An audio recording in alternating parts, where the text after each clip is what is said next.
जो हैं कई प्रकार के अंग हैं, लेकिन उसमें महाप्रभु ने कहा इन भजन की विधियों में सर्वश्रेष्ठ 9 हैं। सर्वश्रेष्ठ नवदा भक्ति, भजनेर मध्य श्रेष्ठा नवविधा भक्ति। और ये नवविधा भक्ति जो है, इसकी चर्चा भक्त प्रहलाद ने भी की थी। जब उनके पिता हिरण्यकशिपु ने उनसे पूछा, बच्चे को अपनी गोद में बिठा के पूछा था, बेटा तुम क्या सीखे हो? तो पहले तो उसने बोला असर्वर्य देहि नाम तत्साधु मन्ये, कहा कि आप असुर में श्रेष्ठ हैं, लेकिन वनम गतो, एक व्यक्ति जो है जो गृहस्थी पे हैं, उसके अंधे कुएं से निकल कर उसको 5 साल का बच्चा बोलते जाना चाहिए वन की तरफ।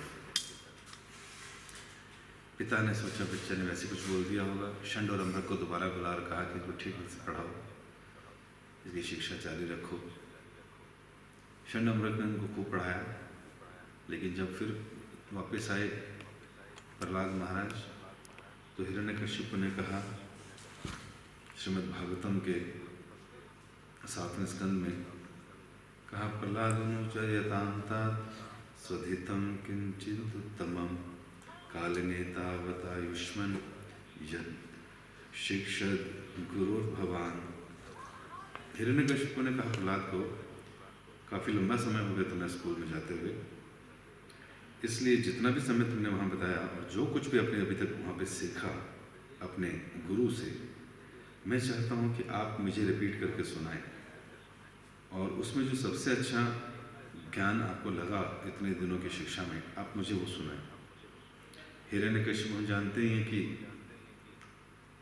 असुर श्रेष्ठ थे और प्रहलाद उनके घर जन्मे थे। 4 पुत्रों में सबसे छोटे प्रहलाद थे। तो प्रहलाद ने कहा, श्री प्रहलाद उवाच, उन्होंने कहा, श्रवणम कीर्तनम विष्णु स्मरणम पाद सेवनम अर्चनम वंदनम दास्यम साख्यम आत्मनिवेदनम इति पुंसार्पिता विष्णु भक्ति श्रेष्ठ लक्षणा क्रियते भगवत यथा तन्ये अधित उत्तमम्।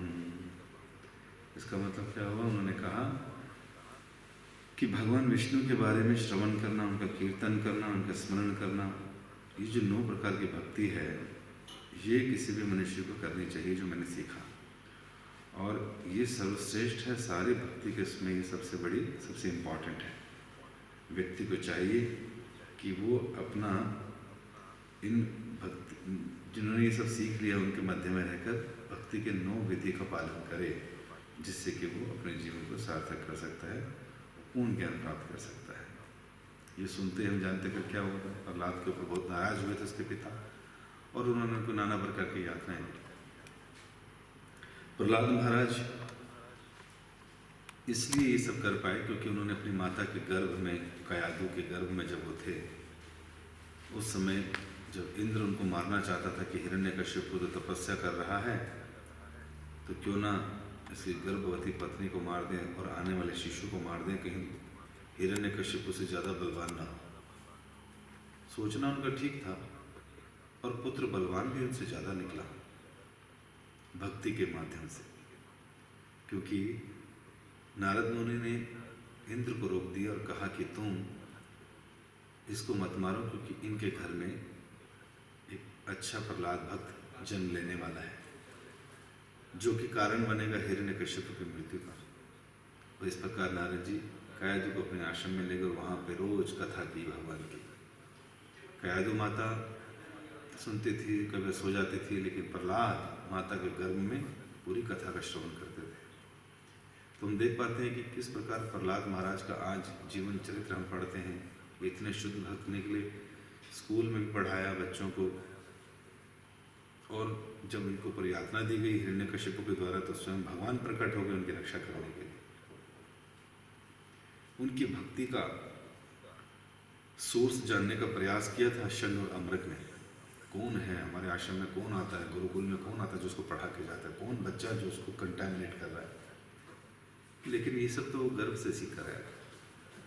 तो गर्भ में किया गया श्रवण इतना पावरफुल था कि प्रहलाद जैसा भक्त इतना उत्कृष्ट भक्त बन गया, भगवान के प्रति इतनी उत्कृष्ट उसने श्रद्धा विकसित कर ली। तो माता के गर्भ में सुनने मात्र से ऐसा हुआ। और जो ये भक्ति है, ये वैसे तो सभी के हृदय में उपस्थित रहती है, आच्छादित रहती है, या हमारे मन के द्वारा कंटैमिनेटेड है। अन्यथा सुप्त अवस्था में भक्ति हर एक के हृदय में है। जैसे कि कहा गया, नित्य सिद्ध कृष्ण प्रेम साधु कबे नाय, श्रवण आदि शुद्ध चित्त करे उदय। कि हमारे सब जीवों के हृदय में कृष्ण प्रेम सदैव से उपस्थित है, क्योंकि हम लोग पार्टिकल ऑफ सर्विस हैं। भगवान ने हमारा निर्माण किया है अपनी सेवा के लिए, और सब जीवों के हृदय में प्रेम हमेशा से उपस्थित है।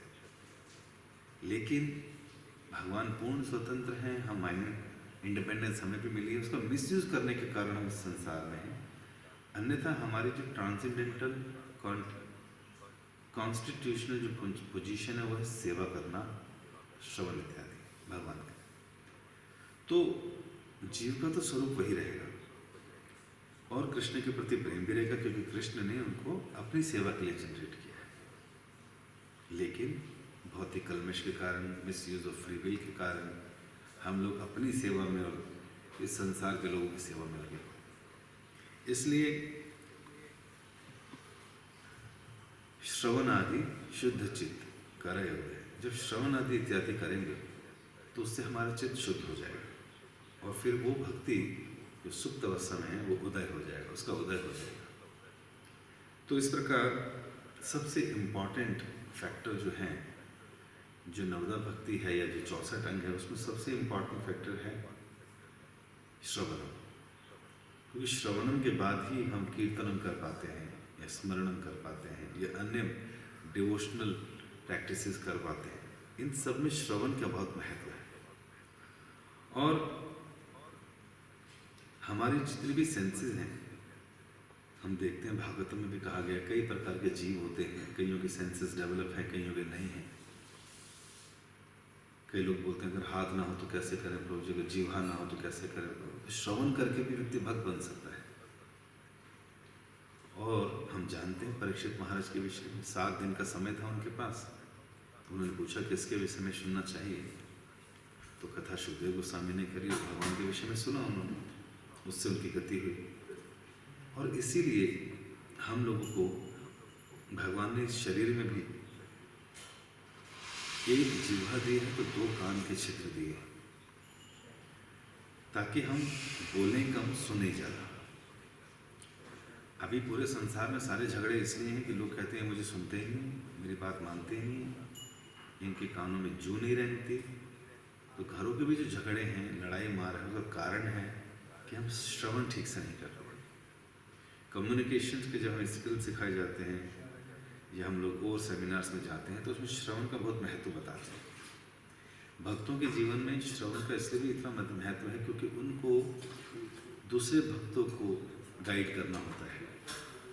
और जब कोई व्यक्ति अपनी प्रॉब्लम्स को किसी भक्त को समझाता है, सुनाता है, और कोई उसको सुनता है ठीक ढंग से, तो उसका विश्वास बढ़ता है कि हो कोई तो है मुझे सुनने वाला, नहीं तो कोई मुझे नहीं सुनता। हर व्यक्ति अपने में मस्त है, अपने एंजॉयमेंट में मस्त है, किसी को किसी के लिए कुछ नहीं कोई।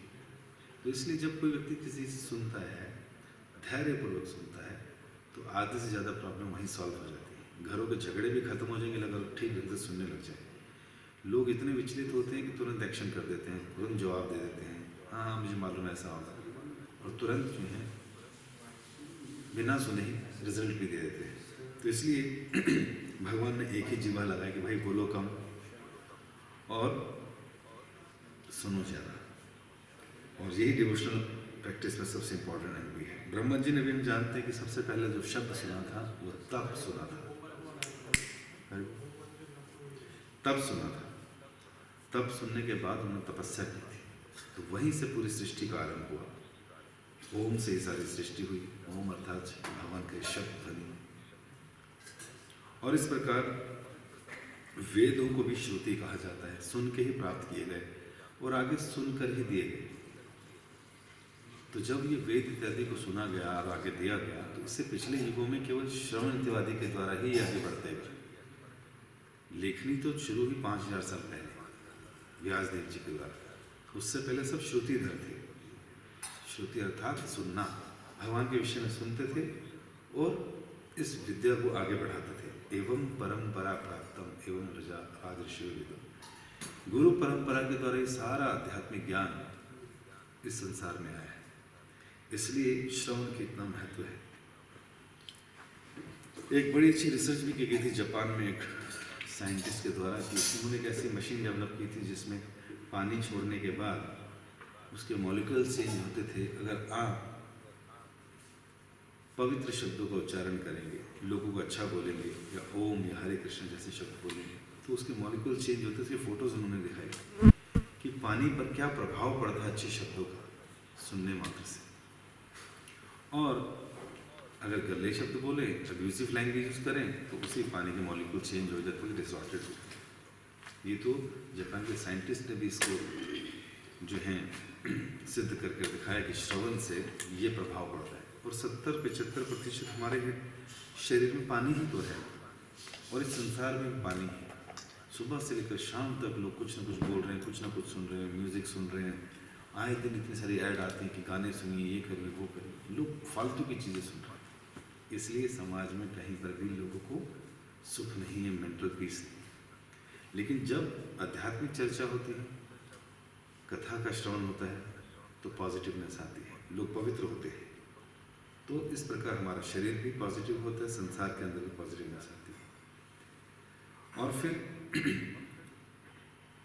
प्रभुपाद जी जैसे भक्त जब भक्ति सिद्धांत सरस्वती महाराज से मिले तो भक्ति सिद्धांत महाराज जी को प्रभुपाद इसलिए भी बड़े आकर्षक लगे क्योंकि जब वो कथा कर रहे थे और अचानक मंदिर में दर्शन खुले तो दर्शन खुलने के बाद सारे भक्त उठे और दर्शन करने चले गए, लेकिन एक भक्त बैठे रह गए और वो थे श्रील प्रभुपाद। तो भक्ति सिद्धांत महाराज को बहुत अच्छा लगा कि ये दर्शन करने नहीं गए, इनकी रुचि दर्शन सुनने में थी। दर्शन मतलब फिलॉसफी। तो बड़े प्रभावित हुए भक्ति सिद्धांत महाराज। उन्होंने कहा कि जो अच्छा सुन सकता है वो अच्छा बोल सकता है और अच्छा प्रचारक बन सकता है। इसलिए भक्ति सिद्धांत महाराज जी ने प्रभुपाद जी को ऐसे इंस्ट्रक्शंस भी दी कि आप प्रचार करो, किताबें लिखो। और जब लोग दर्शन करके आ गए तो उनको बोला कि हो गया, आंखों से इंद्र तृप्ति कराया, क्योंकि भगवान का दर्शन आंखों से नहीं कानों से होता है। इसलिए कानों का इतना महत्व है, अन्यथा ये कान किस काम के। पहले के समय में तो लोग राजा लोग अनाउंसमेंट भी कैसे करते थे, सुनो सुनो सुनो, आप सबको ये सूचित किया जाता है कि कल से हमारे यहाँ पर 9 दिन की कथा है। तो सुनाने का महत्व था, जिसने सुन लिया ठीक है, जिसने नहीं सुना दूसरे से पूछ लेता भैया क्या होगा। तो अनाउंसमेंट ऐसे किए जाते थे। और श्रवण का इतना महत्व बताया गया। अगर लेकिन ये भी कहा जाता है कि इन कानों का इस्तेमाल अगर हम लोग भगवान के दिव्य गुणों के लिए नहीं करेंगे, उनकी कथा श्रवण में नहीं लगाएंगे, तो ये कान के छिद्र दिए क्यों हैं? भौतिक बातें सुनने करने के लिए। क्योंकि जब इन इंद्रियों का इस्तेमाल हम करते हैं भौतिक कार्यों के लिए तो वो कर्म जनरेट करता है, बंधन का कारण करता है। चाहे कुछ बोलें चाहे कुछ सुने, तो वो भौतिक विषयों के बारे में सुनना, भौतिक विषयों के बारे में ही चर्चा करना और कार्य करना, तो ये कहीं ना कहीं व्यक्ति की उम्र घटा रहा है। जैसे श्रीमद् भागवतम में कहा, आयुर्हति वे पुंसाम उद्यनस्तंच यन्नसो तस्यत् शृणुनीतम उत्तम श्लोक वार्ते। भगवान कृष्ण का नाम है उत्तम श्लोक, क्योंकि उनका ग्लोरिफिकेशन बहुत सुंदर श्लोकों में हुआ, उत्तम श्लोकों में।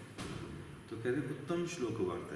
जो लोग इस संसार में पैदा हुए हैं उनका सूर्य के उदय होने से और शाम तक उसके अस्त होने से रोज एक दिन घट जाता है। लेकिन जो लोग इस समय को भगवान उत्तम श्लोक के गुण अनुवाद में लगा देते हैं तो ऐसा समय उनकी उम्र से घटता नहीं, अर्थात वो अध्यात्म को या दिव्य जीवन को प्राप्त करते हैं। तो ऐसा शास्त्रों में कहा गया। अन्यथा इन इंद्रियों का और उपयोग किस लिए? क्योंकि अगर इसका हम भौतिक चीज़ों के लिए उपयोग करते हैं तो ये बंधन का कारण बनता है और फिर से पुनरपि जननम पुनरपि मरणम। इसलिए श्रीमद् भागवतम के दूसरे अध्याय, दूसरे कैंटो के तीसरे अध्याय के 20वें श्लोक में कहा है, बिलेबरु बिलेबरु क्रम विक्रमण्ये न शण्वता कर्णपूटे नरस्य जिह्वा सतीं दादुरिके वसुता न चोपगाया उरुगाय गाथा।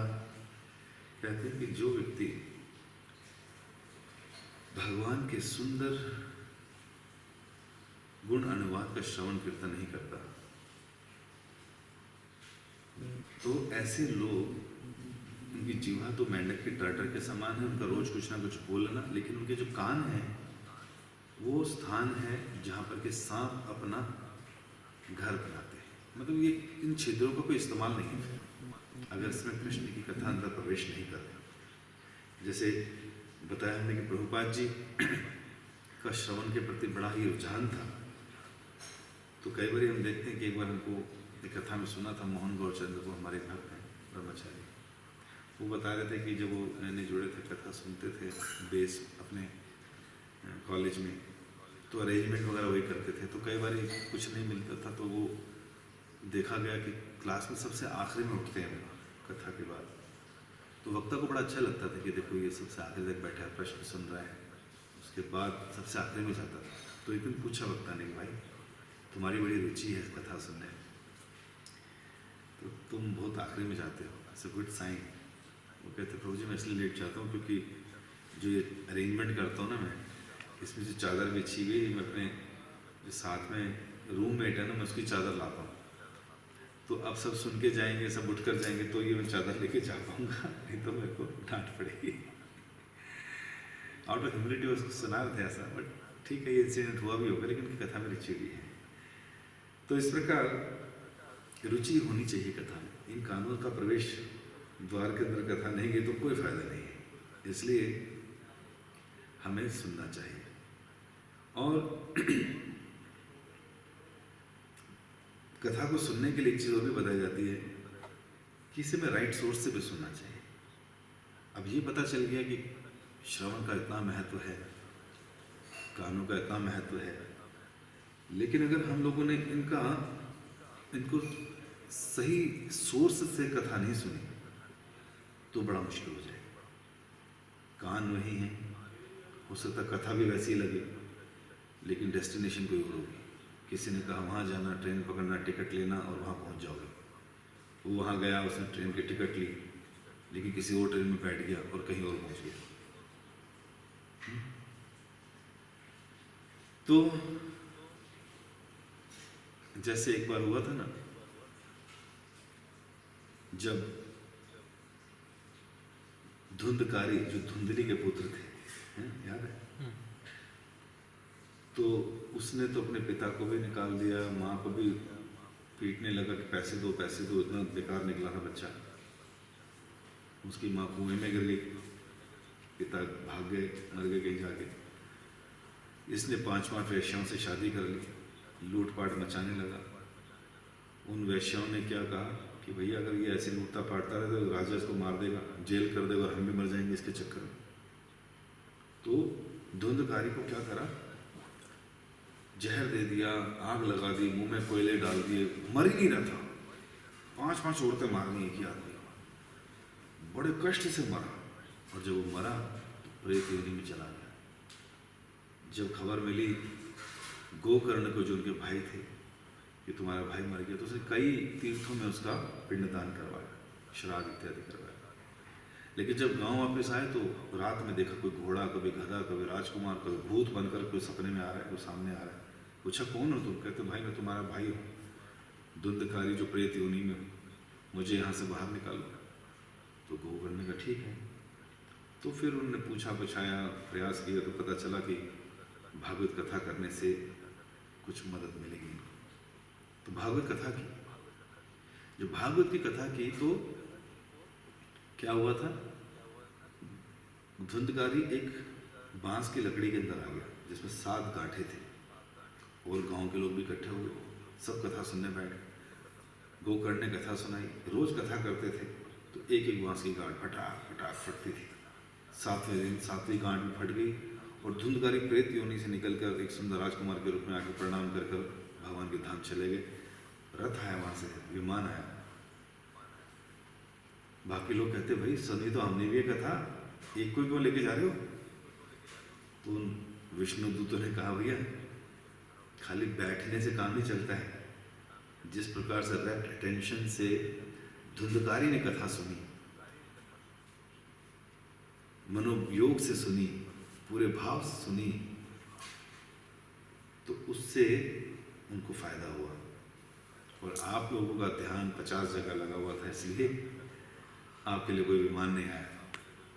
सब लोग पैर पड़ गए गोखर के हमें दोबारा सुनाओ। अब हम पूरे ध्यान से सुनेंगे, मोबाइल चेक नहीं करेंगे, बच्चे घर छोड़ के आएंगे और प्रसाद की चिंता नहीं करेंगे, टाइम नहीं देखेंगे, कमर सीधी उल्टी लेटी सो झपकियाँ नहीं मारेंगे, पड़ोसी को बोल देंगे साथ में उठाते रहना है कि नहीं। तो दोबारा कथा शुरू करी और इस बार सबने बड़े सुंदर ढंग से सुना, पूरे अटेंशन के साथ। तो क्या हुआ, फिर विमान आया और सबको ले गया गोलोक धाम। तो इसका मतलब क्या हुआ कि अगर हम कथा को ठीक ढंग से नहीं सुन रहे, सही सोच से नहीं सुन रहे और सही चेतना में नहीं सुन रहे, तो लाभ नहीं पहुंचेगा। स्कूल में एक टीचर पढ़ाता है सबको, एक ही व्यक्ति कथा कर रहा है क्लास में और सब बच्चों पे अलग अलग प्रभाव और अलग अलग मार्क्स आ रहे हैं। क्या कारण कि किसकी कितनी ईगरनेस है सुनने में। वो पढ़ने जाते हैं लेकिन कहाँ पढ़ते हैं मालूम नहीं, बंक मार के कहीं चले गए। तो इसलिए बताया जाता है कि अगर हम ढंग से सुनेंगे नहीं तो बड़ा नुकसान है। हमारे परिवार में भी लोगों के साथ ऐसे ही होता है। घर के कोई लोग कथा में श्रवण में इंटरेस्ट नहीं दिखाते, बूढ़े बुजुर्ग नहीं दिखाते। जो पढ़ लिया सुन लिया ठीक है, उसके हिसाब से कुछ रिचुअल करने लगे ठीक है। तो नई जनरेशन के जो बच्चे आए उन्होंने प्रश्न पूछे, उनका जवाब भी नहीं थे पेरेंट्स के पास। हमें क्या मालूम ये क्या होता है, बस तू जा मंदिर, हमें क्या पता ऐसा क्यों होता है, बस तू करना चाहिए, ऐसे प्रश्न नहीं करने चाहिए। ऐसा बोल के कुछ चुप हो जाएगा, कितने दिन चुप हो गए। ऐसे कई अन्य धर्मों में भी कई प्रश्नों के उत्तर नहीं मिलते तो उनको चुप करा देता। अरे जब हमारे ग्रंथ में नहीं लिखा तुम प्रश्न क्यों पूछ रहे, जब इसका उत्तर इसमें नहीं लिखा तो तुम प्रश्न ही मत पूछो। अरे ये कैसे हो सकता है, हर प्रश्न का जवाब है, लेकिन आप उसको बांध के रख रहे हो उस जवाब में। तो इस प्रकार सही सोच से सुनना और सही मात्रा में सुनना ये बहुत जरूरी है। इसलिए सब पे अलग अलग प्रभाव पड़ता है। और फिर ये भी बताया गया है कि अगर सही सोर्स नहीं है, कथा तो हमेशा पवित्र है। जैसे सनातन गोस्वामी जी कहते हैं, अब वैष्णवानां मुखोद्गीर्णा पूतम हरि कथामृतम श्रवणनेव कर्तव्य सर्पोचिष्ठ यथावय। भाई कृष्ण की कथा तो दूध के समान पवित्र है, लेकिन अगर उस कथा को सुनाने वाला व्यक्ति अर्थात उस दूध को अगर सांप अपना मुंह मार दे तो अब वो दूध का काम ना करके जहर का काम करे, और अगर कोई उस दूध को पी ले तो तुरंत शरीर त्याग देगा।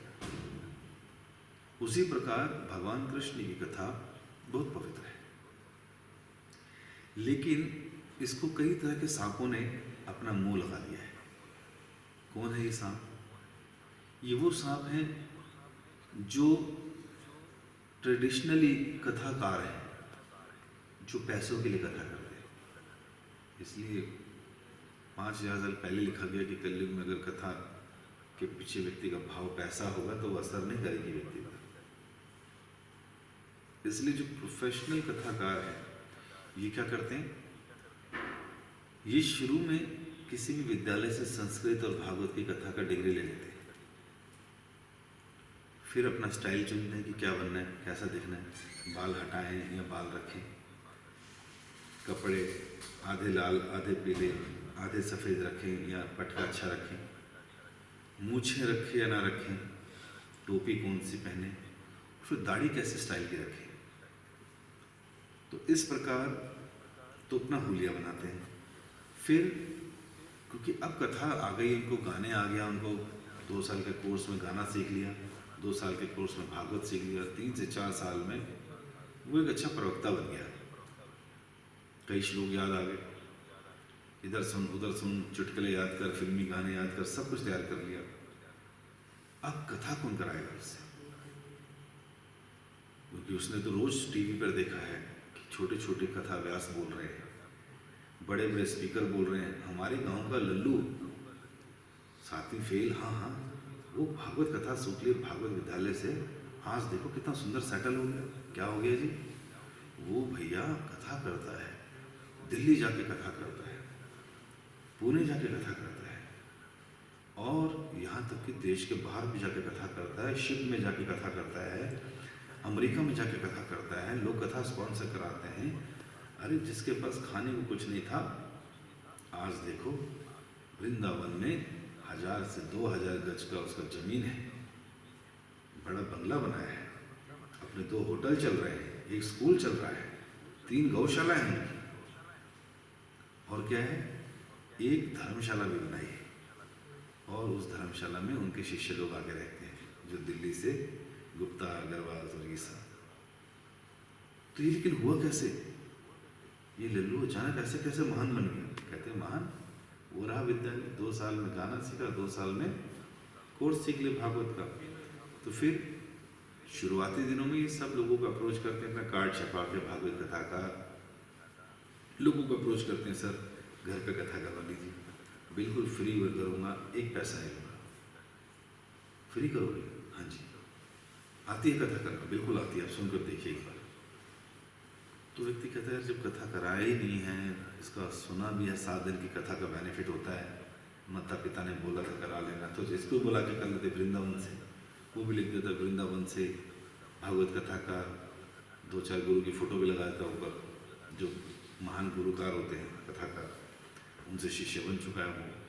अब क्या होता है, वो हाथ जोड़ता, कथा करवा लो भाई, प्लीज़ कथा करवा लो। तो एक व्यक्ति कथा करा लेता उससे। अच्छा पैसा कितना लो? हमें कुछ नहीं चाहिए भाई, आपने देना हो दे देना, हम तो फ्री करेंगे। ठीक है जी, पहली कथा फ्री कर दी। कितने लोग बुलाए? घर में ना करके थोड़ा सा गेस्ट इस कम्युनिटी हॉल में कर लिए, चलो ठीक है। तो कितने लोग आए? 100 लोग आए। 100 लोगों ने 7 दिन तक कथा सुनी, महिमा सुनी, दान आया, चढ़ावा चढ़ा। गाने वाले आते हैं सब साथ में, बजाने वाले भी आते हैं सब साथ में, खाना पीना भी है। तो कितना देते हैं? आप जो दे दो, ठीक है, 50,000 ले लो, 1 लाख ले लो, ठीक है जी, जो आप दे दें। अब 100 लोगों को कार्ड बढ़ गए, कथा कराइए, कथा कराइए, कथा कराइए। अब लोगों ने फ़ोन करना शुरू करा, गुरु जी कथा करनी है। हाँ जी कर देंगे। क्या चार्ज है? देखो वहाँ तो हमने कुछ नहीं लिया था, वरना फिर भी हमको थोड़ा बहुत इतना इतना चाहिए होता है, 1 लाख रुपये दे दो। ठीक है जी दे देंगे। कथा हो गई, 5-7 लोग वहाँ से भी नहीं जुड़ गए, और उन्होंने अब बोला जी कथा, अब पार्टी अगर मोटी है, कथा करवा रहे हो तो बहुत अच्छी बात है, स्थान थोड़ा अच्छा रखना है। जी रखेंगे, टेंट बढ़िया रखना, ठीक है जी। हमारा जो है पोस्टर वोस्टर जरूर बना देना, और पीछे गोलदारा जरूर लगवाना, और आज जो होता है, और हमारा हाथ ऐसे रहेगा, फ़ोटो खिंचवा दी है, और उसमें से ओम बनकर लाइट निकलेगा। तो एक बड़ा सा होर्डिंग जरूर लगना चाहिए 5-7 जगह। दुनिया आएगी, आप तो प्रचार के लिए कह रहे हैं, अपने लिए नहीं कह रहे। लोग आएंगे, कथा सुनेंगे, अच्छा लगेगा, हाँ ठीक है जी। तो बिल बोर्ड लग जाते हैं। उसके बाद और लोग जानने लग जाते हैं उनको, अब पैसा भी आने लगा है, घर गाड़ी भी ले लिया है। अब लोग कहते हैं जी हमारे यहाँ भी कथा करिए। वो कहते हैं जी लाइव करा दोगे तो और अच्छा हो जाएगा, और लोगों तक पहुँचना चाहिए। कितना खर्चा आएगा? 15 लाख का खर्चा आएगा, या वो टीवी पे करवाओगे तो 7 लाख का ही आएगा। चलो जी करवा देते हैं। तो लाइव हो जाता है, लाइव चलती है कथा, तो उसके नीचे उसका नाम आता है, उसके फ़ोन नंबर आते हैं, कथा के लिए संपर्क करें, तो लोग नंबर नोट करते हैं। लाइव नहीं कर पाए, ज़्यादा खर्चा कोई नहीं कर सकता, रिकॉर्डिंग करवा लीजिए। रिकॉर्डिंग करवा के उसमें से मैं बात कर लिए, वो 2 लाख में रोज़ चला देगा कथा, जो मर्जी, ठीक है जी। उसमें नंबर आएंगे, फिर और जो कथा हुई, फिर उसमें और पैसा बढ़ जाता है। अब पैसा बता के कथा करते हैं, फिर माँ जी के घर भी जाना होगा, चरण रखने का भी 50,000 रुपये लेते हैं। तो ऐसे नाम, ऐसे रेट सेट हो जाते हैं। अब कथा के पीछे का जो भाव है ख़त्म, कथा के पीछे का भाव पैसा। गुरु जी दीक्षा भी देते हो? हाँ जी दीक्षा भी देते हैं, तो दीक्षा भी शुरू हो जाता है। और उसके बाद लक्ष्मी आती है, सोना आता है, और उसके बाद प्लॉट खरीदे जाते हैं। फिर बताया जाता है कि हम गौशाला खोलना चाहते हैं। हाँ जी गौशाला के लिए भी आ गया, आधा गौशाला में गया, आधा कर गया, सोना चांदी अंगूठियाँ पहन लेते हैं। इस प्रकार कुछ समय के बाद पता चलता कोई गड़बड़ कर दिया किसी ने। तो हम लोग कथा के चक्कर में किसी को भी सोर्स को राइट मान लेते हैं, किसी के भी पास जाकर कथा सुन लेते हैं, इसलिए कहा सर्वोच्चिष्टे यथा भय। अगर कथा के पीछे पैसा है, कथा के पीछे कुछ सेल्फिश मोटिव्स हैं, तो सामने वाले के ऊपर कुछ प्रभाव नहीं पड़ेगा। इसलिए हम देखते बड़ी बड़ी कथा चल रही है, हजारों लोग बैठे हैं, लेकिन जीवन में किसी के परिवर्तन नहीं। अब भी चाय पीते हैं, अब भी मांसाहार करते हैं, अब भी प्याज लहसुन खाते हैं, अब भी ईर्ष्या द्वेष है, अब भी लड़ झगड़ रहे हैं, कोई परिवर्तन नहीं जीवन में। तो ये नुकसान होता है अनऑथराइज सोर्सेज से कथा सुनने का। फिर क्या बोल रहे हैं, कहाँ से बोल रहे हैं, कितना बोल रहे हैं, कुछ तो पैटर्न सेट है, उसी से कॉपी पेस्ट कर देते हैं।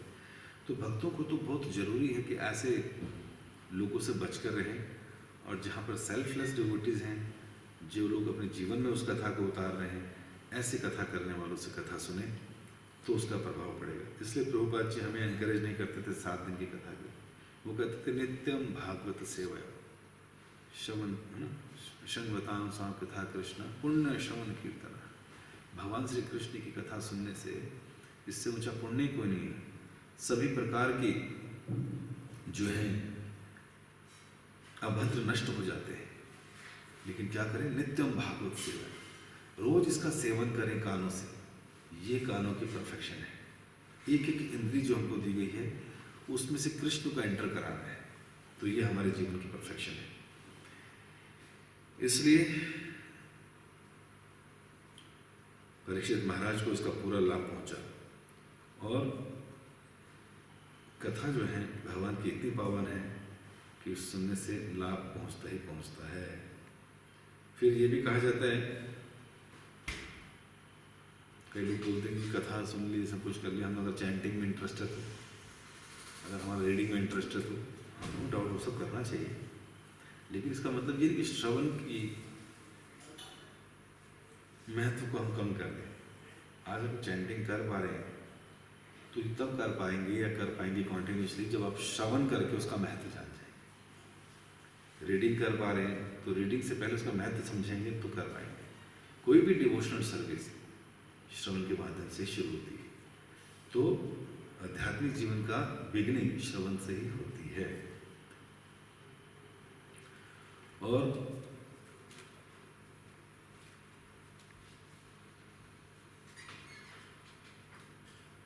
हम लोग जो है एक चीज और भी कर सकते हैं, बड़ी समझदारी है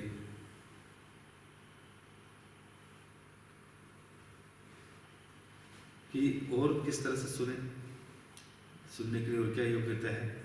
राइट सोर्स है, लेकिन राइट सोर्स के अलावा हमें क्या योग्यता दिखानी है, ये भी बहुत जरूरी है कि जब भी कोई वक्ता कथा करे तो कथा करने से पहले पहुंचना चाहिए। कथा करने वाला व्यासदेव जी का रिप्रेजेंटेटिव है। व्यासदेव जी स्वयं भगवान की इनकारनेशन है। और फिर क्लास में किसी तरह का खलल ना पहुंचे उसका ध्यान रखना चाहिए। मोबाइल फोन साइलेंट मोड पे हो, कॉपी डायरी पेन लेकर आए, नोट्स बनाने चाहिए, प्रश्न करने चाहिए। बच्चों को ना ही लाएं तो अच्छा है, अगर ले भी आते हैं तो उनके लिए अलग से क्लासेस होनी चाहिए, उनके लिए अलग से एंगेजमेंट होनी चाहिए बच्चों के लिए। और बड़े ही कहते हैं रैप्ट अटेंशन, मतलब एक निष्ठ होकर कथा को श्रवण करना चाहिए। तो ये हमारी ईगरनेस जब बढ़ाएगा, दिखाएगा, तो लोगों पे इसका प्रभाव पड़ता है, अपने पे सबसे ज़्यादा पड़ता है और दूसरों पे भी पड़ता है। तो इसलिए बताया जाता है कि इसको सुनना चाहिए। वैसे तो आजकल लॉकडाउन की वजह से भी लोग जो हैं श्रवण कर पा रहे हैं इलेक्ट्रॉनिक मीडिया से, लेकिन इसको इतना ज़्यादा प्रेफरेंस नहीं देना चाहिए लॉकडाउन के बाद कि हम घर बैठ के सुनेंगे। जैसे एक बार एक आश्रम में एक सीनियर डिवोटी लेक्चर देने आए, जो लेक्चर देने आए तो देखा 2-3 डिवोटी सामने बैठे हैं। उनको लगा इस यहाँ तो बहुत सारे डिवोटीज होते हैं, 25-30 डिवोटी, बाकी कहाँ है? कहते सब तो अपनी अपनी सेवाओं में लगे। अच्छा, और जब टेबल पर देखा तो 18 से 20 आईपॉड थे लेक्चर सुनने के लिए, वो जो रिकॉर्ड करने के लिए। तो उन्होंने कहा कि दिस इज नॉट गुड, आज कथा नहीं करेंगे, हम कल करेंगे कथा, और सबको बोलो कथा में आए। कहते जी ठीक है। अगले दिन सारे लोग कथा में आए, आईपॉड नहीं थे, लेकिन वो स्पीकर खुद ना आकर उन्होंने आईपॉड चला दिया कि आज तुम आईपॉड से सुनो।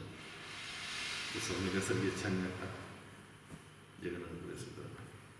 तो उन्होंने कहा भाई ये समझाने के लिए तो मैंने ये करा, वक्ता अगर है तो व्यक्ति को चाहिए कि सामने बैठे कथा सुने, क्लोज बैठे कथा सुने और रैप्ट अटेंशन के साथ सुने, पूरा रिस्पेक्ट देते हुए सुने और प्रार्थना करते हुए सुने कि मैं इसका पूरा फायदा उठाऊं।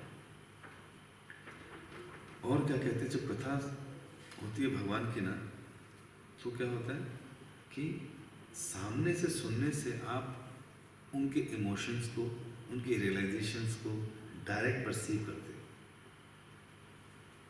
कथाकार का एक अलग ऑरा होता है, सुनने वाले को भी लाभ पहुंचता है और उससे फायदा पहुंचता है। जैसे कि श्रीमद् भागवतम में पृथु महाराज भगवान का गुणगान करते हुए एक बड़ा सुंदर श्लोक बोलते हैं।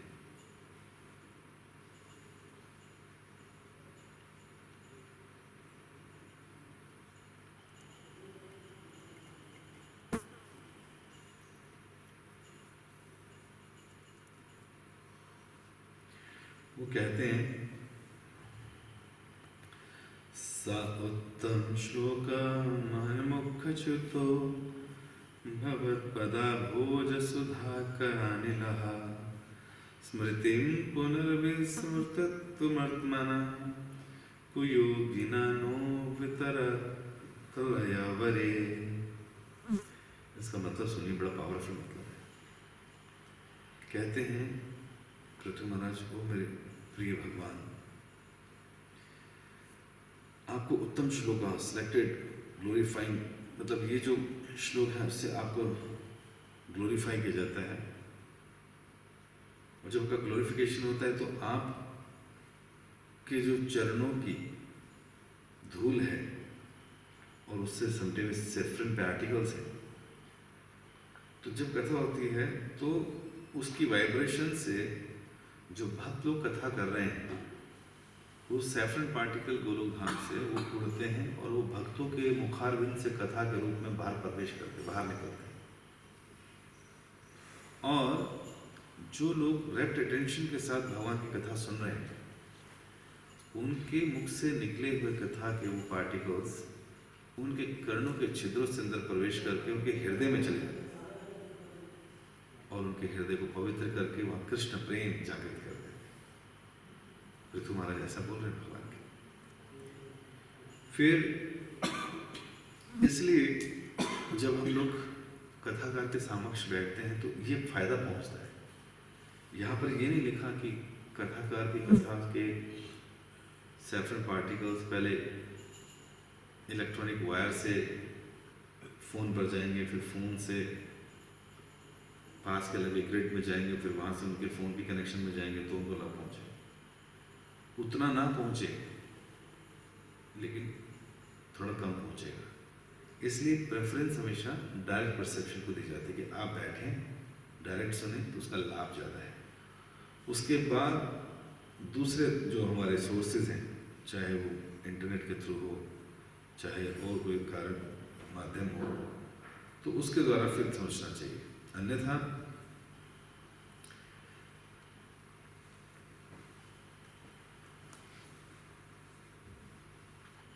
इस तरह से हमें सुनना चाहिए। और फिर यही ध्रुव महाराज, पृथु महाराज सॉरी, एक श्लोक वो बोलते हैं, इससे पहले श्लोक में हैं, ना काम ये नाथ तदपि हम कवाचिन न यत्र युश्चरणाम्बुजा सत्व महत्मान्तर्दयान्मुखच्युतो विधस्त्वकर्णायुतमेष मे वरा।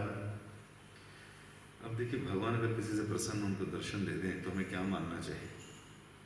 पृथु महाराज कह रहे हैं कि भगवान, मुझे ऐसा वरदान नहीं चाहिए कि मैं आपके दिव्य शरीर के निकलने वाले दिव्य तेज से क्या हो जाए, उसमें मैं मर्ज हो जाऊं। क्योंकि बहुत से लोगों के लिए भगवान के दिव्य तेज में मर्ज होना ही जीवन का लक्ष्य है। जो अध्यात्मवादी हैं उसमें लगभग 90% लोग ऐसा चाहते हैं, जिनको भगवान के शरीर से निकलने वाले दिव्य तेज से ज़्यादा कुछ पता नहीं। निराकार, सर्वव्याप्त, सर्वशक्तिमान, ऐसा मानकर उनके शरीर में मर्ज होना चाहते हैं, उस दिव्य तेज में मर्ज होना चाहते हैं। तो पृथ्वी महाराज जैसे भक्त कह रहे हैं कि मुझे कोई ऐसा वरदान मत दे देना कि कहीं आप मुझे लॉकडाउन में फंसा दो ब्रह्म ज्योति के क्योंकि वो भी ब्रह्म ज्योति अपने आप लॉकडाउन हो गया नेसेसरी, जहाँ कोई क्रिया नहीं है, निष्क्रिय बैठे घर पे लोग, बाहर देख भी नहीं सकते ज़्यादा, बाहर निकले तो अचानक यमराज के दूत पहुँच जाते हैं और पिटाई शुरू कर देते हैं। तो एकदम लॉकडाउन एक ब्रह्म ज्योति जैसा है, व्यक्ति खाली बैठा हो घर पर, कितने दिन बैठ जाएगा, टूट रहा है, तपस्या परेशान हो रहा है कि बाहर निकालो मुझे, छोड़ दो बस, ऐसे ब्रह्म ज्योति में होता है। इतनी मेहनत करके यहाँ से भक्ति कर कर कहाँ जाते हैं, ब्रह्म ज्योति में लीन होने के लिए। वहाँ कुछ करने के लिए कुछ दिख ही नहीं रहा, बात ही नहीं कुछ, अरे यार क्या करना है आप, तो कुछ समय के बाद, लंबे समय के बाद वहाँ रहना पड़ता है। कारण क्या है, ब्रह्म ज्योति भाई शाश्वत है, फिर वहाँ से गिरना पड़ता है नीचे। तो कह रहे मुझे कोई ऐसा वरदान मत दे देना भगवान कि मुझे भी कोई पता चले आपने ब्रह्म ज्योति में लटका दिया, ऐसा वरदान नहीं चाहिए, ऐसा बिल्कुल नहीं चाहिए जहाँ पर आपके चरण कमलों का गुणगान ना हो रहा हो। इसलिए मुझे अगर वरदान देना ही आपको, अगर आप मेरा भला चाहते ही तो मेरे कानों की संख्या बढ़ा दो,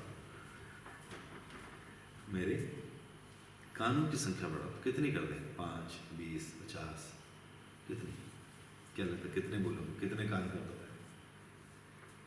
वो कह रहे हैं 1 मिलियन, 10 लाख कान कर दो जी मेरे,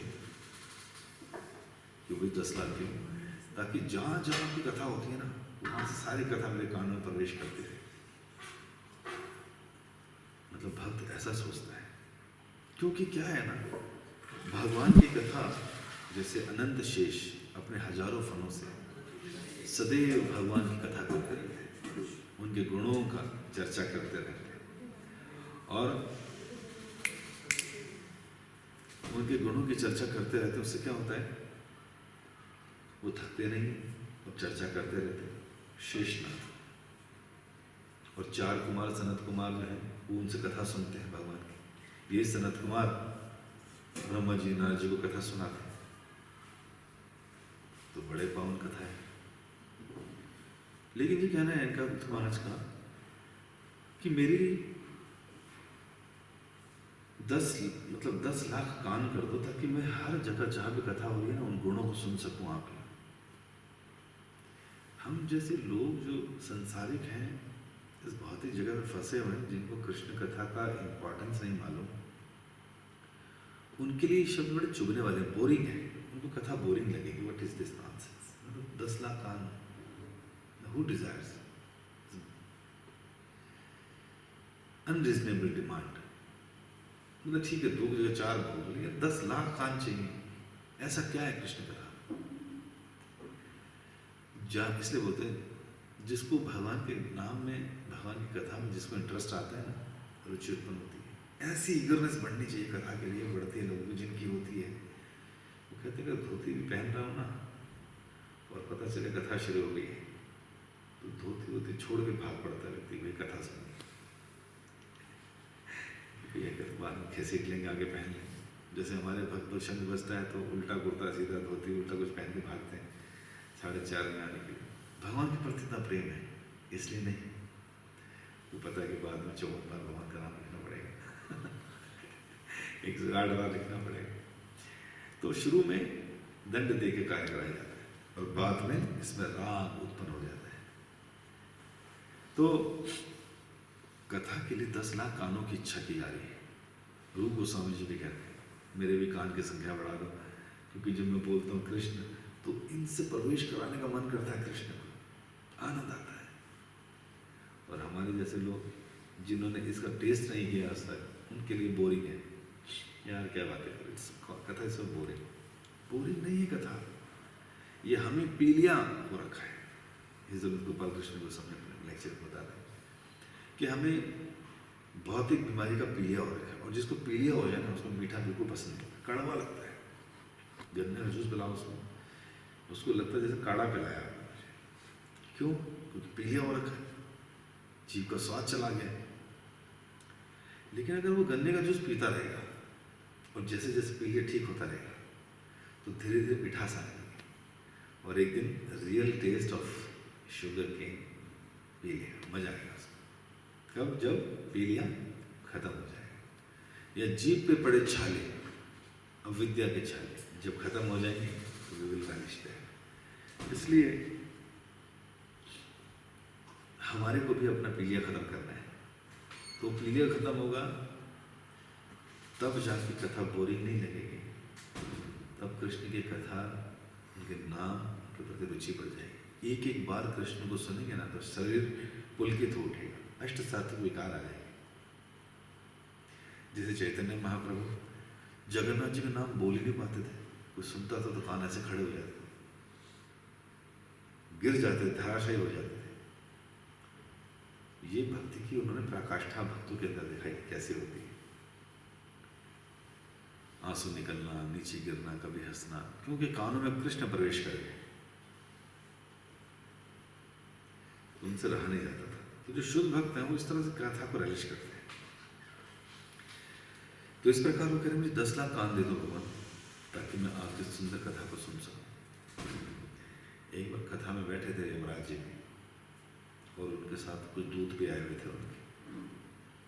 उन दूत को ऐसे देख रहे थे क्योंकि उनकी पाश होता है, पाश को गले से फेंक के पकड़ के मारते हैं, खींच के ले जाते हैं, वो पाश उनको बुलाते थे। कहते देखो कान में बोलो उनके, ये कृष्ण कथा है ना, ये अमृत तुल्य है और तुम्हारा यहाँ पे कोई काम नहीं है, कोई काम सुन लो बात को कान खोल कर। ये जो अभक्त है ना, जो भक्ति नहीं करते हैं, हमारा बस उन पे चलता है, उनको ले जाना होता है। जो भक्त कृष्ण की कथा सुनते हैं, जिनके कानों से कृष्ण की कथा प्रवेश कर गई है, उन पे हमारा बस नहीं चलता और ना ही वो यमलोक के गामी बनते हैं, वो तो वैकुंठ गामी होते हैं। इसलिए कभी भी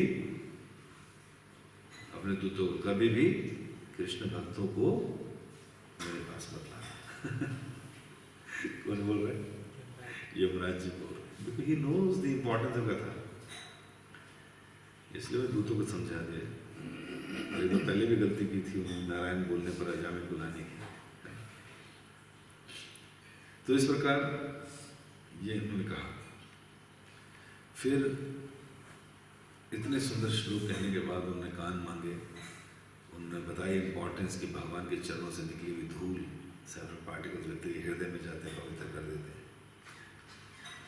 तो और क्या फायदे दिखाई देते हैं इस कथा के? कहा जाता है शृण्वता श्रद्धया नित्यम गृणतश्च स्वचेष्टितम कालेन नाति दीर्घेन भगवान विशिते हृदय। अर्थात वो कह रहे हैं भागवतम के 2.4-6 में कह रहे हैं कि शृण्वता श्रद्धया नित्यम, क्वालिफिकेशन चाहिए कथा सुनने के लिए। तो सुनना जरूरी है, ये बता दिया किससे सुनना है, किससे नहीं सुनना। राइट सोर्स, गुरु परंपरा से, प्रमाणिक गुरु से, श्रद्धया, श्रद्धा के साथ। हृदय में श्रद्धा होनी चाहिए वक्ता के प्रति, डिस्क्रिमिनेशन नहीं होना चाहिए। किस सेंस में? आज इसकी सुनूं, कल उसकी नहीं सुनूंगा, इनकी तो बड़ी अच्छी लगती है क्योंकि नोट्स बनाता हूँ, इनकी मुझे मजा नहीं आता। तो ये अभी नियोफाइट्स हियरिंग है। जब हियरिंग करते करते पवित्र होंगे, कर्ण पवित्र होंगे, हृदय पवित्र होगा, तो हम लोग कथा का एक शब्द भी रिलीज करेंगे। समझ रहे? लेकिन जो अप्रमाणिक है उनके मुंह से नहीं, क्योंकि उनके मुंह से सुनेंगे तो मायावाद उस चक्कर में फंस जाएंगे। दूध साफ होता है लेकिन सांप के मुंह से जहर का काम करेगा, व्यक्ति नास्तिक बन जाएगा, गलत काम करने लग जाएगा। लेकिन जो सोर्स ठीक है वहां पर सुनने से क्या होगा? श्रद्धा के साथ सुनने से और नित्यम रोज सुनने से, विद रैप्ट अटेंशन, पूरे एकाग्रचित्त होकर विनम्रता के साथ जब हम लोग कथा का श्रवण करते हैं, गृणतश्च सुचेष्टितम कालेन नाति दीर्घेन, फिर ऐसा व्यक्ति जो इस क्वालिफिकेशन के साथ कथा सुन रहा है, कालेन नाति दीर्घेन, ज्यादा समय नहीं लगेगा भगवान विषय, भगवान अपना बोरिया बिस्तरा लेकर हृदय में आगे बैठ जाएंगे। बताइए, तुम्हारे हृदय सदा गोविंद विश्राम। तो जो सदैव कथा का श्रवण कर रहा है, कानून से प्रवेश करना ही पड़ेगा। भगवान क्या है, फंस गए, बंधन में फंस गए। कोई कथा कर रहा व्यक्ति सुन रहा है इतने अटेंशन से, तो भगवान को आना ही पड़ेगा, क्योंकि भगवान अपने नाम से अभिन्न है। अभिनत्व नाम नामिना, जबकि कथा चल रही है तो उनकी कथा के माध्यम से भगवान को उपस्थित होना पड़ेगा। तो बोल रहे हैं कथा, सुन रहे हैं कथा, तो हृदय में आएंगे। वृंदावन त्यजम पादेकम न गच्छति, भगवान वृंदावन को कभी भी छोड़कर नहीं जाते, न मथुरा जाते, न द्वारका जाते, न इस संसार में आते। अरे ये क्या मतलब, आते तो हैं, हाँ आते हैं, लेकिन वो गोपियों के हृदय में उपस्थित रहते हैं, क्योंकि वो हमेशा श्रवण कीर्तन करते रहते हैं। तो इसलिए वृंदावन से कभी बाहर नहीं। ऐसे सुनना चाहिए कथा को, और ऐसे एग्जाम्पल भी आता है। क्या एग्जाम्पल आता है कि रुक्मणी जी ने कथा सुनी थी ऐसी नारद जी से। नारद जी देखिए कितने बड़े प्रचारक है, रुक्मणी को भी सुनाई, प्रहलाद को भी सुनाई, ध्रुव को भी सुनाई। भागवत में जितनी कथा हम सुन रहे जिन भक्तों के, सबके पीछे नारद जी और नारद जी हर जगह कथा करते रहते। जब 10,000 शिष्यों को कथा सुनाई प्रजापति के पुत्रों को, एक लेक्चर में सबको ब्रह्मचारी बना दिया। 1,000 और पैदा कर, कहते यार 10,000 के 10,000 चले गए, एक आधा भी नहीं बचा। 1,000 को और सुनाई कथा, कहा भाई मैं कुछ नहीं बोलूँगा, तुम्हारे भाइयों से सीखो आत्म साक्षात्कार क्या होता है। वो तो निकल ली, तुम समझदार को इशारे काफ़ी। उन्होंने कहा हम भी गस्ते में लोग उसे, हम भी ब्रह्मचारी बनेंगे, वो भी निकल गई। इतने से भी वो सेटिस्फाइड नहीं हुए नारद जी, कहते हैं कि पिताजी फैक्ट्री कहाँ है, फैक्ट्री पे कब्जा किया जाए जहाँ से संतान हो रही है उनके पिता को ही फैक्ट्री बनाया जाए। तो वहाँ पहुँचे, वहाँ को श्राप मिल गया। उन्होंने सहन कर लिया, जी ठीक है जी, मैंने अभी 11,000 बच्चों को बना दिया था, क्षमा चाहते हैं।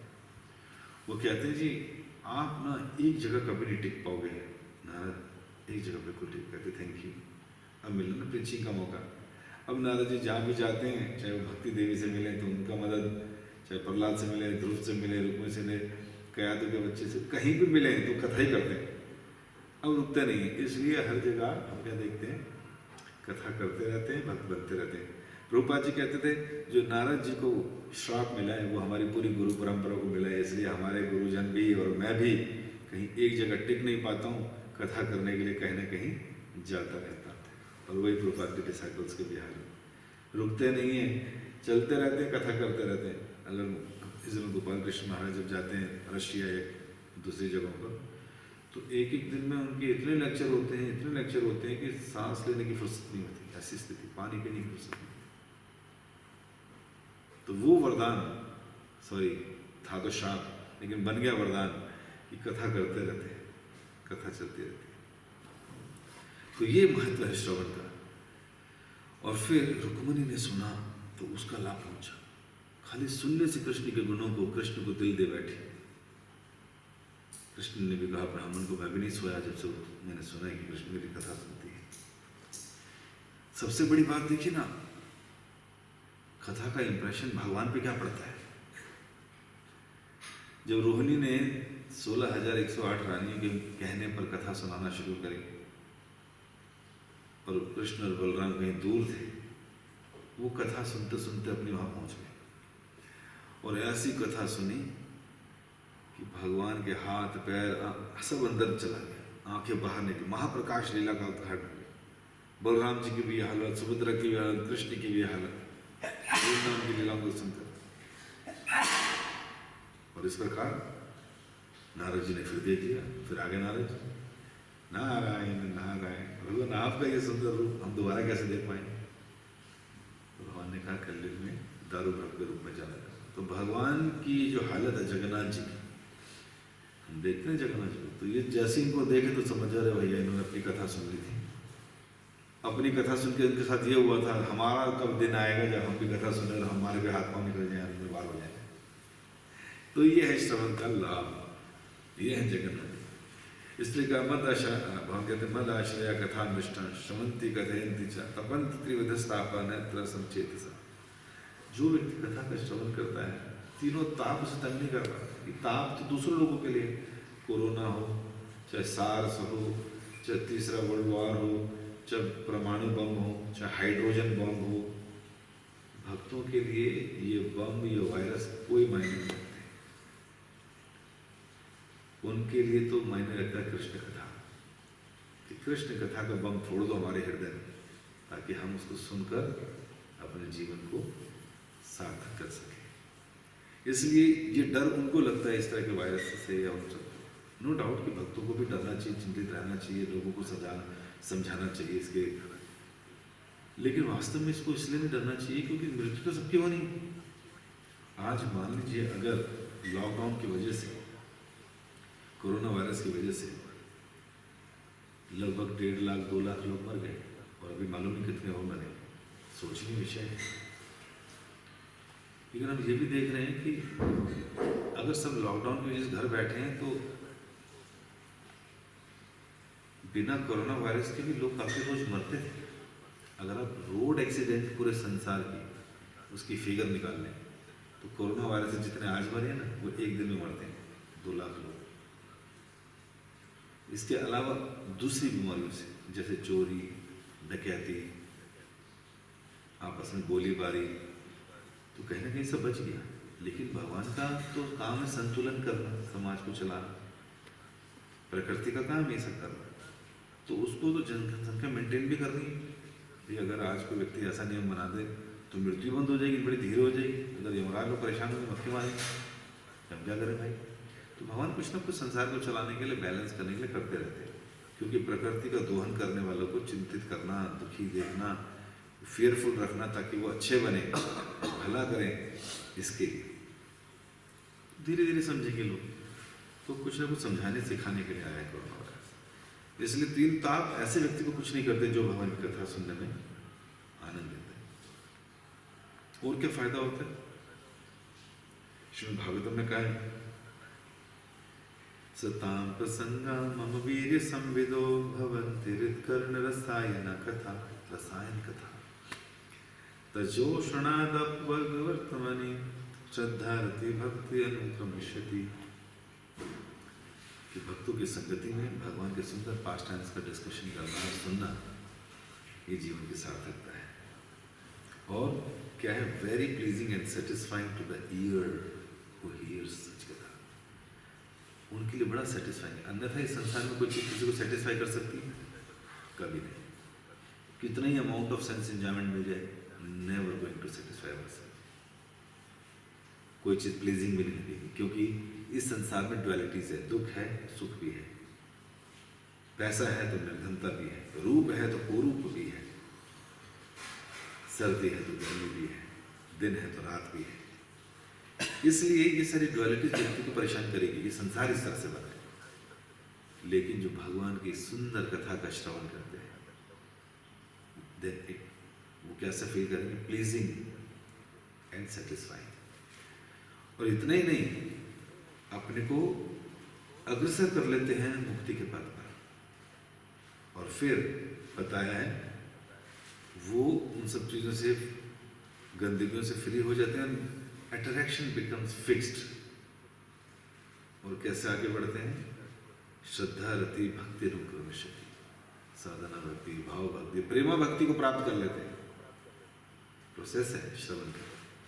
हो सकता है जब श्रवण श्रद्धा के स्तर पर हो, श्रद्धा भी फ्लिपिंग हो, लेकिन धीरे धीरे श्रवण के साथ साथ इंटेंस डिजायर बढ़ेगी, रुचि बढ़ेगी, और श्रद्धा रति भक्ति अनुप्रशक्ति, तो भाव भक्ति और प्रेमा भक्ति को भी प्राप्त कर लेगा व्यक्ति, क्योंकि इसका रिजल्ट है भक्ति का ही।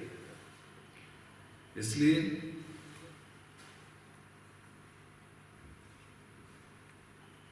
ऐसी कथा जो सब बहुत प्यूरिफाइंग है, श्रवण के माध्यम से हमें इसको सुनते रहना चाहिए।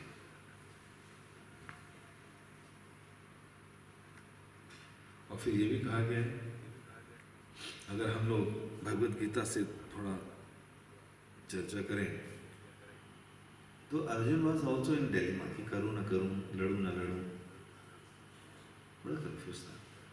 13 साल तक जंगलों में भटके, अपना राजवाज सब छूट गया था, लोगों ने कब्जा कर लिया था।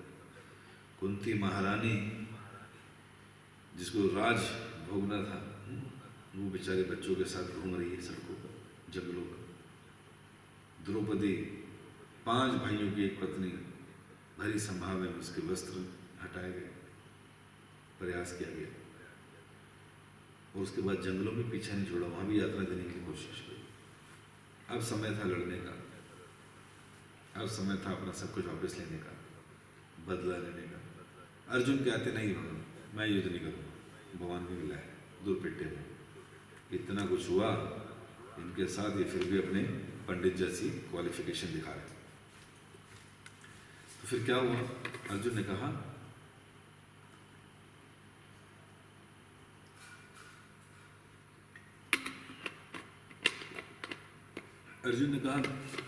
भगवान मेरा गांडीव छूट रहा है, सर चकरा रहा है, मुंह सूख रहा है, इसलिए पानी पिए भाई,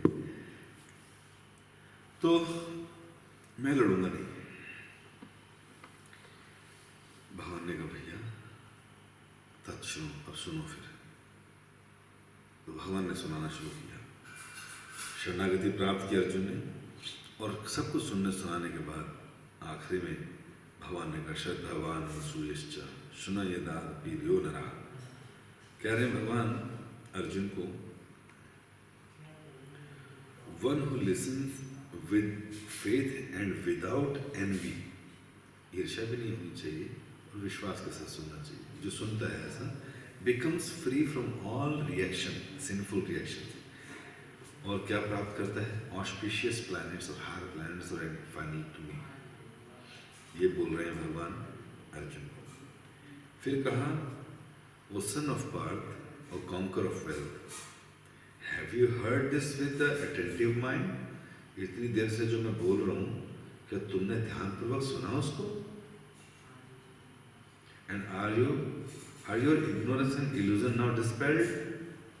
कि भाई तो तुम्हारा अज्ञान था शुरू में, और जो तुम्हारा भ्रम था वो दूर हुआ कि नहीं? मतलब सुनने का रिजल्ट भी तो होना चाहिए ना। भगवान ने पूछ लिया भैया। अर्जुन ने कहा, नष्ट मोहा स्मृति लब्धा तत्प्रसादात् मया चित्त स्थितो अस्मि गता संदेह करिष्य वचनम तव। हे भगवान, मेरा जो मोह था ना शरीर के अंदर पर, आपकी कथा सुनकर मेरा मोह खत्म हो गया, और जो मेरे को विस्मृति हो गई थी ज्ञान से, धर्म से, वो विस्मृति वापस आ गई, और आपकी कृपा से हुआ। इसलिए अब मैं स्थितो अस्मि, अब मैं फिक्स्ड हूं उस पोजीशन पर। मेरा जो संदेह था वो भी चला गया, अब मैं उस मुकाम पर पहुंच गया हूं कि करिष्य वचनम तव। अब आप जैसा बोलेंगे मैं वैसा करूंगा। बताइए, 45 मिनट पहले अर्जुन ने 13 साल पुरानी सारी लड़ाई झगड़े को 1 मिनट में खत्म कर दिया और कहा मैं नहीं लड़ूंगा। और भगवान ने 45 मिनट के लेक्चर में अर्जुन की सारी जिज्ञासाओं को समाधान कर दिया, उसका मोह खत्म कर दिया, उसका ज्ञान खत्म कर दिया, उसका भ्रम खत्म कर दिया, और क्या प्राप्त हुआ? स्मृति वापस आ गई, कृपा मिल गई, स्थित हो गए, संदेह दूर हो गए। अब कह रहे हैं कि आप जैसा बोलेंगे मैं वैसा करूंगा। तो बताइए, ये फायदा है ठीक प्रकार से सुनने का। इसलिए भगवान ने भी कहा ठीक प्रकार से सुना ना तुमने। तो इस प्रकार संजय ने भी कहा, Thus have I heard the conversation of two great souls. मैंने इनकी conversation सुनी Krishna, and so wonderful is that message that my hair is standing on it. इन दोनों को सुनने के बाद मेरे को तो व्यासदेव जी की कृपा से आंखें मिल गई थी और दूर से मैंने देखा और सुन लिया इनका सब कुछ। तो इनकी कन्वर्सेशन सुनने से मेरे साथ क्या हुआ कि मैं भी भाव के स्तर पर आ गया और मेरे बाल खड़े हो गए इस वंडरफुल कथा सुन। तो ये कथा के बेनिफिट है और अनगिनत बेनिफिट है। तो अगर हम उसको ठीक प्रकार से सुनते हैं तो हमारा लाभ है। इसलिए जब हम कथा सुनते तो पूरी तैयारी से हम देखते हैं कि कई बार लोग सो जाते हैं। ये उनसे तो अच्छा है जो लोग नहीं सुनते, जो मंदिर नहीं आते। उनसे अच्छा है कि आप मंदिर आके सो जाओ, कथा में सो जाओ,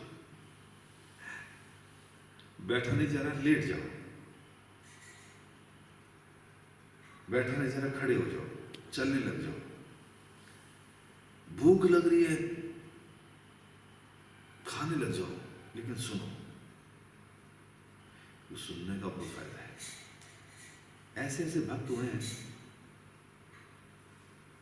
जैसे मैंने प्रभुपाद जी को बताया, जो कथा के प्रति बड़े इंटरेस्टेड थे। और फिर कई ऐसे भक्त हुए हैं जैसे हम लोग आज के परिवेश में भी देखें। हमारे ईस्टर कैलाश मंदिर में गीता मित्र को तो जूनियर भक्त नया कल का आया वो भक्त भी कथा करता है तो साथ बैठ के सुनते हैं कथा।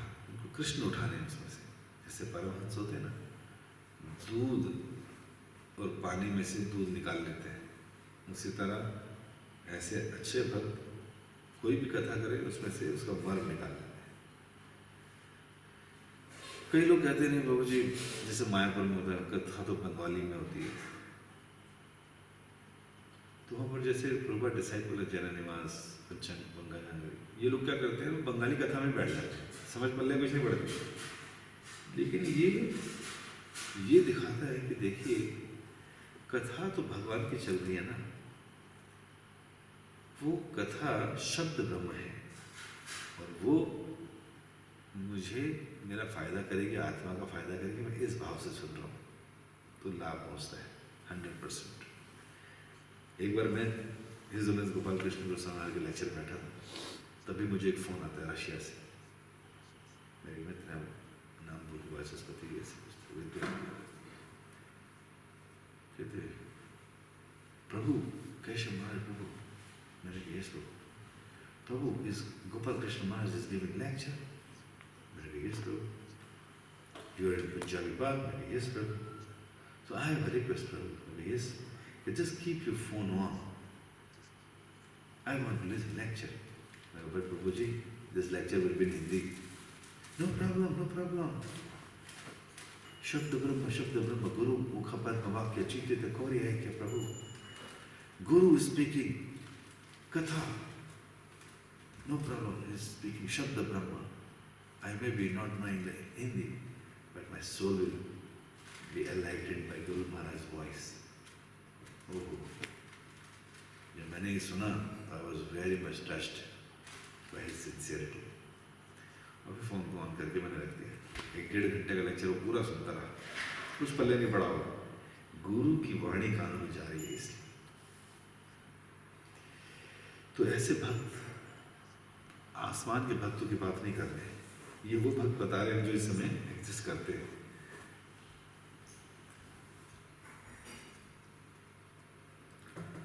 और कथा का जब हम श्रवण करें तो सही सोर्स में, सही क्वालिफिकेशन में हमने बता दिया और सही मात्रा में भी सुने। मात्रा क्या होनी चाहिए? 24 घंटे। सोर्स अगर सही है तो 24 घंटे चलना चाहिए। जैसे परीक्षा महान ने बिना दिन देखे रात देखे बिना खाए पिए 24 घंटे सुने। लेकिन क्योंकि अभी हमारी अवस्था ऐसे नहीं है तो हम लोग जितना हो सके सुने। ठीक है कि नहीं? तो बताया था जो सुनोगे वही मुंह में आता है, जिसको सुनोगे वही बोलोगे, तो बड़ा लाभ पहुंचता है इस कथा का। तो इसके अलावा जो है रेगुलर अटेंडेंस होनी चाहिए भक्तों की क्लास में, सही क्वांटिटी और क्वालिटी सुननी चाहिए और फिर यही हमारी उन्नति का कारण बनेगा।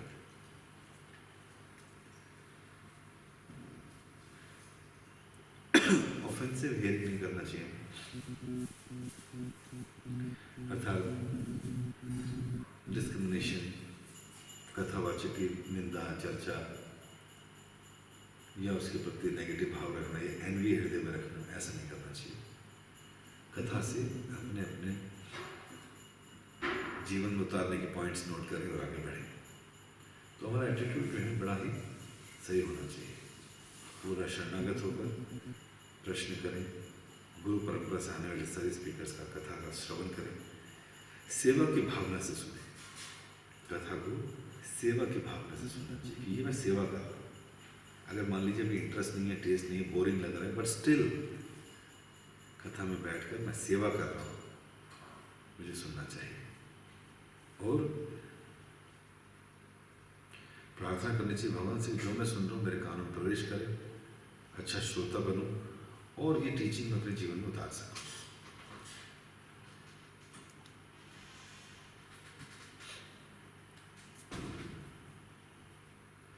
भक्तों के संग में कथा सुनने का और ज्यादा लाभ पहुंचता है, इसलिए हमेशा साथ में सुने। मूड कैसा रखना चाहिए कि जो मैं कथा सुन रहा हूँ उसको मुझे पूरा विश्वास होना चाहिए। दीनता के साथ सुनना चाहिए, आर्गुमेंटल वे में नहीं होना चाहिए, क्वेश्चनिंग करने के मूड में नहीं, इसको कितना ज्ञान है देखूं पूछूं, ऐसा भाव नहीं होना चाहिए। तो ये सब नहीं होना चाहिए और शांत मन से सुनना चाहिए ताकि हम लोग उसको का पूरा लाभ उठा सकें। और हेयरिंग इज अ प्रक्रिया, इसको सुनते रहेंगे तो हम लोग के सुनने की वजह से जो हमारे हृदय में हमारे जीवन में परिवर्तन आएगा उसको हम खुद देखेंगे। श्रवण करते करते ही हम लोग उस स्तर तक पहुंच जाएंगे जहाँ पर एक अच्छे भक्त के सुंदर सद्गुण होते हैं, वो सारे सद्गुण हमारे अंदर अपने आप आने लग जाएंगे। कृष्ण एक शरणम, श्रवण के माध्यम से अगर कृष्ण की शरण लेते हैं तो निश्चित रूप से सारे सद्गुण अंदर आ जाएंगे। परीक्षित महाराज का एक उदाहरण आता है कि वो श्रवण के आचार्य हैं कि उन्होंने रेप्ट अटेंशन के साथ इन सारी क्वालिफिकेशन को पूरा करते हुए भगवान कृष्ण की कथा सुनी और तक्षक के सांप से पहले डसने से पहले वो उस मुकाम पर ऑलरेडी थे, मटीरियली ऑलरेडी शरीर त्याग चुके थे। वो मटीरियली मतलब जब हमारा इस संसार से संग टूट जाता है, आसक्तियाँ खत्म हो जाती हैं, जैसे एक सन्यासी मटीरियली डेड होता है, सोशली डेड होता है, तो उसके साथ कुछ भी करो कोई पता नहीं चलता। उसी तरह परीक्षित महाराज कथा सुनकर कथा कर कर इस मुकाम पर पहुंच चुके थे कि संसार से उसका कोई लेना देना नहीं है। फिर तक्षक सांप की मुँह से विषैली अग्नि भी निकली और उनके शरीर को भी जलाया तो भी वो उससे अनअफेक्टेड थे, उसके दर्द से, उसकी भावना से, उस डर से। तो हम लोग भी अपने को उस मुकाम पर ला सकते हैं अगर परीक्षित महाराज की तरह जो हमने आज सुना सीखा पृथु महाराज की चेतना को, तो अगर ऐसा सुनेंगे तो हम भी इस मुकाम पर पहुँच जाएंगे। धन्यवाद। हरे कृष्ण।